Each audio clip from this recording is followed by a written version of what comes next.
Représentation graphique.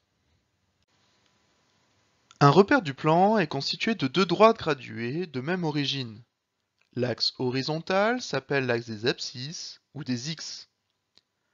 Et celui vertical s'appelle l'axe des ordonnées ou des Y. Pour se souvenir, dans l'ordre alphabétique, le mot abscisse vient avant le mot ordonnée. Horizontal avant vertical, X avant Y et antécédent avant image. Ainsi, l'axe des abscisses est l'axe horizontal, que l'on note X, et sur lequel on va trouver les antécédents. L'axe des ordonnées, c'est l'axe qui est vertical, que l'on note Y, et sur lequel on va trouver les images. Une fonction peut s'exprimer par une courbe dans un repère. C'est la représentation graphique de la fonction. Cette représentation graphique montre la vitesse d'un vélo en fonction du temps. Elle est constituée de points de coordonnées deux nombres.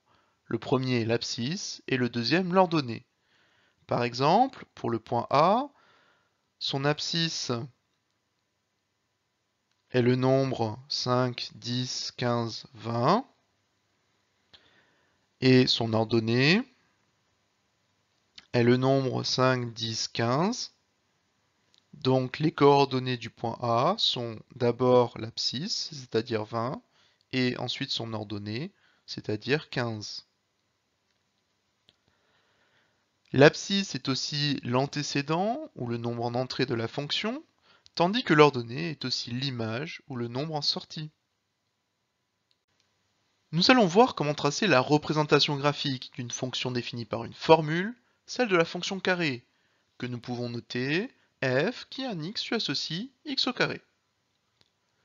Il faut commencer par déterminer les coordonnées de suffisamment de points, par exemple en utilisant un tableur ou en calculant des images à la main. Ici, nous avons utilisé un tableur pour calculer automatiquement les images des nombres entiers entre -3 et 3 par la fonction f. Sur la première ligne, nous pouvons voir que -3 au carré, c'est égal à -3 fois -3, qui est bien égal à +9. Nous verrons dans une autre vidéo comment générer ce type de tableau. Nous avons donc 7 lignes qui vont correspondre à 7 points. Dans la première colonne, nous allons retrouver les antécédents ou les abscisses de ces points, tandis que dans la deuxième colonne, nous allons trouver les images ou les ordonnées de ces points.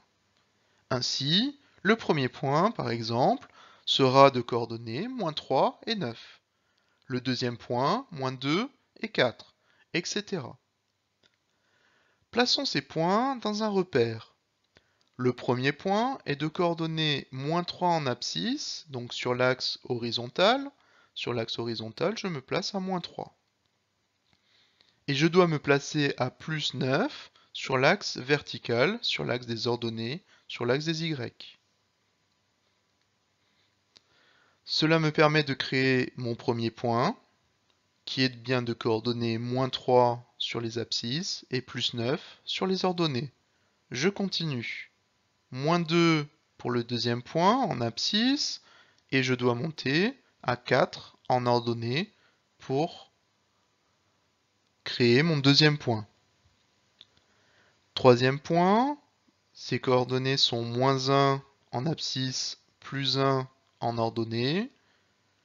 Le point suivant est de coordonnées 0, 0. Le point suivant est de coordonnées 1 en abscisse, 1 en ordonnée. Le point suivant est de coordonnées 2 en abscisse et 4 en ordonnée. Et enfin, le dernier point est de coordonnées 3 en abscisse et 9 en ordonnée. Il ne reste plus qu'à relier les points en essayant de lisser la courbe.